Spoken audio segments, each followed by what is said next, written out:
Thank you for having me. Hey, baby. So, yes. Let's dive into it. We have two married women who get to have a conversation. Yes. Amen. Ready? Yes, I'm ready. Let's talk. So, before we get into it, tell me, before you married, what was your standpoint? What was your outlook and your orientation to marriage? Ooh, that's good. I just wanted marriage. I remember being 14 years old, ready to settle down. I've always been that type of girl. Like, I want to get married. Wasn't really into the having kids part, but I was like, I knew I wanted marriage. I knew I wanted to have someone that I could call my own, so I treasured it. But when it comes to the foundation, I didn't care. I just knew I get to live with someone and love someone. So marriage was always sacred to me. So I did it that way. Did you see marriages? Like, did you come from marriages? Yeah, so my mom and dad have been together for a couple of years, but they've been married. So they were together for 20 plus years. They've been married now, I want to say, maybe 14, 13, around that time. So yes, I come from a two-parent household. Never saw any arguing or anything like that. So my outlook on marriage was good. I was like, okay, I have a decent foundation or visual of what marriage should be. Right. What do you think your values were before you entered your marriage? Ooh, I just knew honor. I knew we had to honor each other. I knew there shouldn't be any infidelity. I knew, looking at my mother and father, I also believed that I understood how a man should behave in terms of being gentle. I never saw my dad cuss at my mom. I never saw my dad raise his voice. So I was looking for all of those things in my marriage. Okay. That's good, because a lot of people don't have that foundation. And I speak on that a lot. I was just speaking about it yesterday. I come from a family of marriages, but I've seen the good and the bad, right? But it never changed my orientation to marriage. I still wanted to be married because I was able to see what belonging and community was. But I also saw my family come in and intercede whenever they needed to, right? I was able to witness, because of course, some of my uncles, they did some hurtful things to aunts and things like that. I've seen the heartbreaks, I've seen the trials and tribulations, but I also seen how they came back.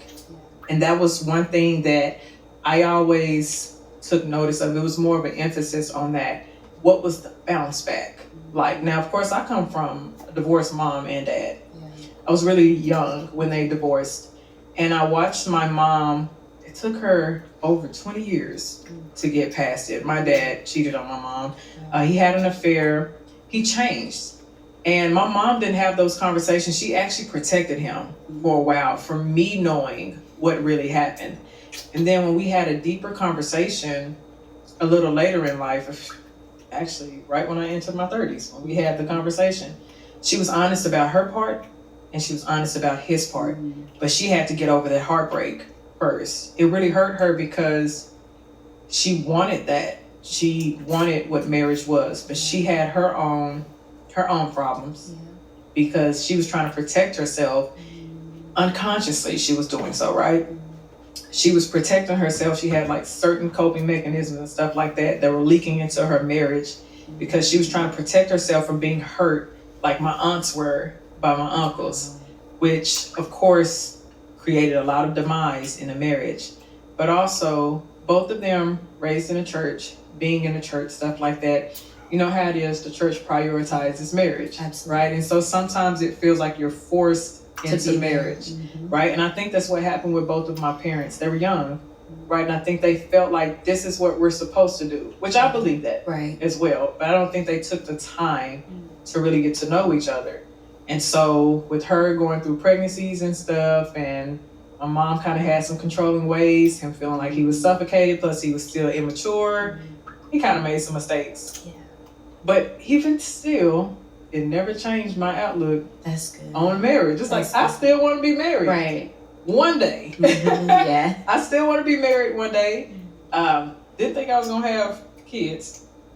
That was not on my mind. It was not on the radar at all.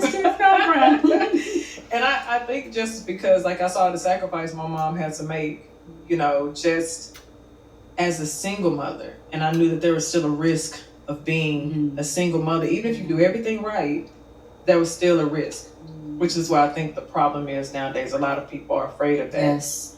But, so tell me how you and your husband met. We met in, not middle school. We were in the 8th grade when we met. Oh. Young, same school.